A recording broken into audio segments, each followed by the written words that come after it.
حضرت موسیٰ علیہ السلام نے فرعون سے کہا، اے فرعون، تو اسلام قبول کر لے تو اس سے نہ صرف تیری آخرت سنور جائے گی بلکہ تجھے اس دنیا میں بھی 4 نعمتیں مل جائیں گی۔ صرف یہ تسلیم کر لے کہ اللہ کے سوا کوئی عبادت کے لائق نہیں ہے، وہ ہر شے کا خالق ہے، وہ رازق ہے ہر شے کا، وہ دلوں کے راز جانتا ہے اور سرکش و ظالم حاکموں کی سرکوبی کرنے پر قادر ہے۔ فرعون نے ان 4 نعمتوں کے بارے میں جاننا چاہا تو حضرت موسیٰ علیہ السلام نے اللہ کے حکم کے تعمیل میں فرمایا، اے فرعون، تو اگر اسلام قبول کر لے تو تیرے لیے پہلی نعمت تو صحت و تندرستی ہوگی، تو ہمیشہ تندرست و توانا رہے گا۔ دوسری نعمت تجھے یہ ملے گی کہ تو نفسانی خواہشات کو اپنے تابع کر لے گا۔ تیسری نعمت تجھے یہ حاصل ہوگی کہ اس وقت تو ایک ملک کا بادشاہ ہے۔ اسلام قبول کرنے کے بعد تجھے 2 ملک عطا ہو جائیں گے۔ اور چوتھی نعمت یہ ملے گی کہ تو ہمیشہ جوان رہے گا،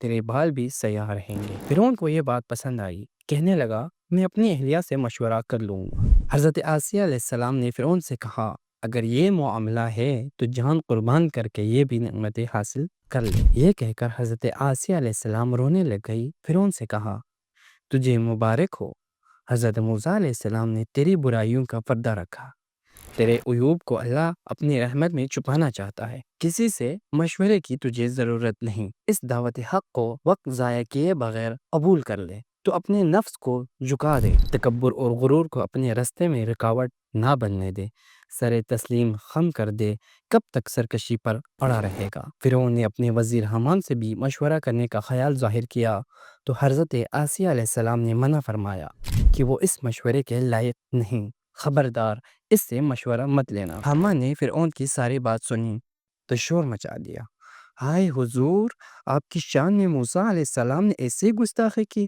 آپ کی شان تو یہ ہے کہ تمام کائنات مشرق سے مغرب تک آپ کے ماتی ہے، نعوذ باللہ، آپ کی توہین ہوئی ہے۔